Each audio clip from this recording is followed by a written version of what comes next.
সামনে আমাদের যে কোরবান আসতেছে, আমরা অসংখ্য মানুষ আমাদের উপরে কোরবান ওয়াজিব হওয়া সত্ত্বেও আমরা কোরবান দিই না। বাস্তব না বাস্তব? আমরা অসংখ্য মানুষ একই ঘরের মধ্যে 4-5 জন কোরবানি দেওয়ার উপযুক্ত। একই ঘরের মধ্যে কয়জন?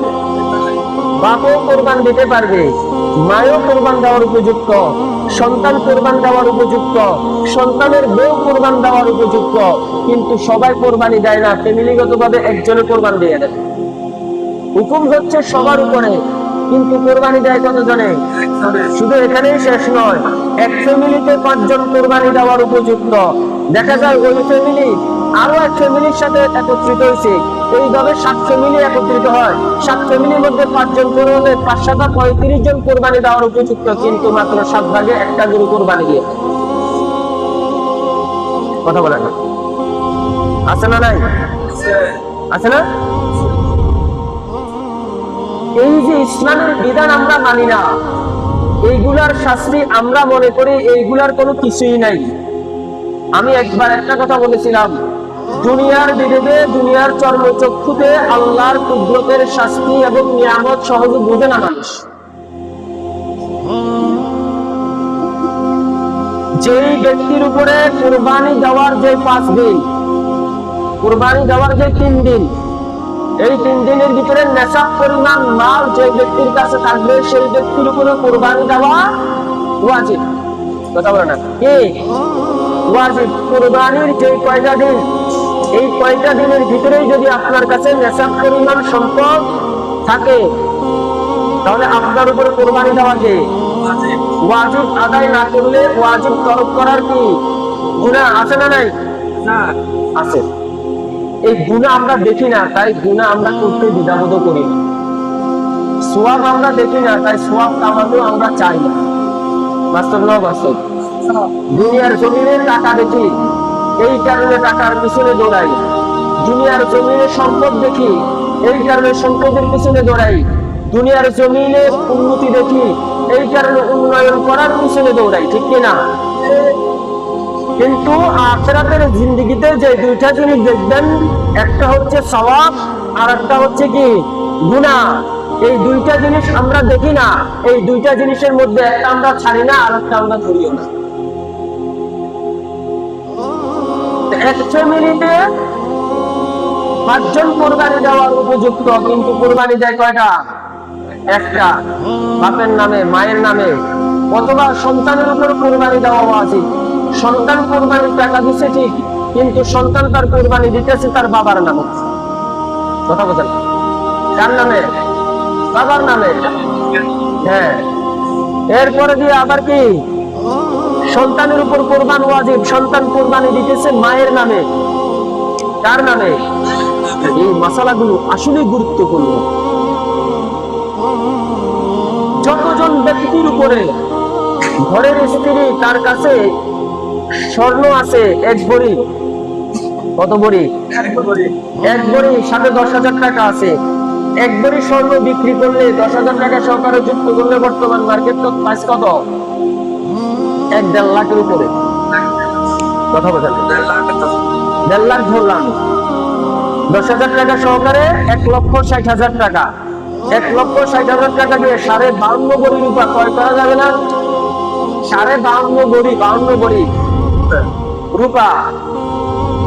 এই 52 ভরি রূপা ক্রয় করার মতো টাকা যদি আপনার কাছে থাকে, সে ওই পরিমাণ স্বর্ণ যদি আপনার কাছে থাকে, ওই পরিমাণ আপনার কাছে ধান, এই যে ধান চাষ করছেন, বর্তমানে 2-3 টাকা সম্পত্তি করছে, তার কাছে ধান বিক্রি করলে এর চাইতে বেশি টাকা হবে। আছে না নাই?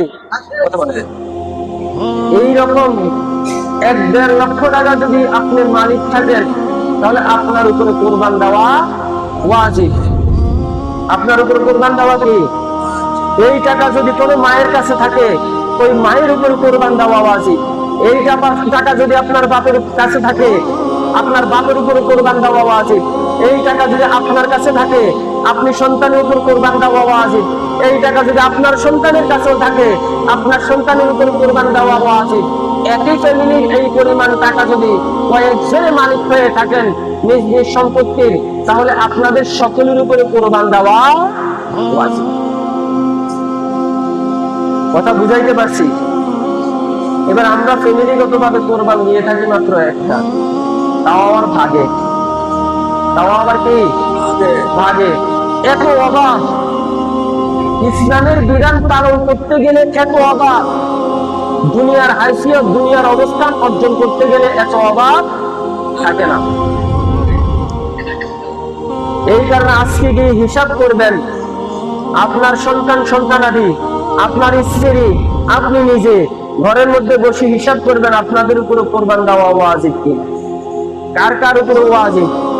সন্তান বাড়িতে বিল্ডিং করতেছে, সন্তানের উপর কোরবান দেওয়া ওয়াজিব, বাপের নামে কোরবান দিয়ে দিছে, সন্তানের উপর ওয়াজিব আদায় হয় না। অনেক বাবারা আছে, আমি যদি সন্তানদের বুদ্ধি দিই পরে তো সন্তান আমার নামে আর কোরবানি দিবে না। এমনও আছে বাপের উপর কোরবান ওয়াজিব নয়, সন্তানের উপর কোরবান ওয়াজিব। কথা বলছে, সন্তানের উপরে কি কোরবান ওয়াজিব, কিন্তু ওই সন্তান বাপের নামে কোরবান দেয়। বাপের নামে তো কোরবান ওয়াজিবে হয় নাই, কারণ বাপের কাছে ওই পরিমাণ সম্পদ, ওই পরিমাণ টাকা নাই। 52 ভরি রূপা ক্রয় করার মতন টাকা আপনার কাছে কি থাকতে হবে।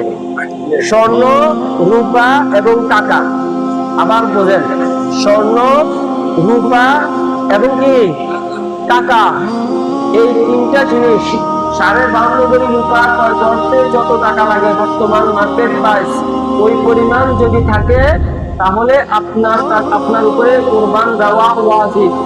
কতদিন এই টাকা থাকতে হবে? যে কয়দিন মানুষের উপরে কোরবান দিতে হয়, কোরবানির দিন পরে কয়দিন, কথা বলেন, 3 দিন না, কোরবান কয়দিন দিতে পারবে? 3 দিন। ওই 3 দিনের ভিতরে যদি আপনার কাছে এই পরিমাণ সম্পদ থাকে তাহলে আপনার উপরে কোরবান দেওয়া ওয়াজিব। এই কারণে সকল মা বোনদের প্রতি উদাত্ত আহ্বান জানাই, পর্দার আড়ালের মা বোনরা, আপনারা আছে আপনাদের কাছে থাকা সেই স্বর্ণ, সেই রূপা, কিছু টাকা দিয়ে হাঁস মুরগি এভাবে বিক্রি করে, ডিম বিক্রি করে জমাইছেন, ওই টাকা হিসাব করে দেখবেন আপনার উপরে যদি কোরবান ওয়াজিব হয় তাহলে সেটা আপনি আদায় করে দিবেন। সামনের জুমার আগে হয়তোবা চাঁদ উঠে যাবে।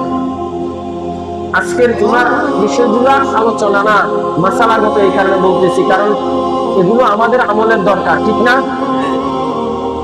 চাঁদ উঠার পর থেকে যারা কোরবানি দিবেন, যারা কি করবেন, চাঁদ উঠার আগেই মুখ, দাড়ি, দুগুলের নিচে, নাভির নিচে, হাতের নখ, চুল সব কেটে ফেলবেন। কথা বোঝে না? আরে সোয়াব তো দুনিয়াতে কামাইতে হবে, আখিরাতে সেটা ভোগ করতে হবে, ঠিক কিনা? সোয়াব দুনিয়াতে কামাতে হবে আর আখিরাতে সেটা ভোগ করতে হবে। যেমনি ভাবে আমরা যুবকদেরকে দেখলে বলি, যুবক এখন টাকা কামাও, বৃদ্ধ বয়সে সেটা ভোগ করিও।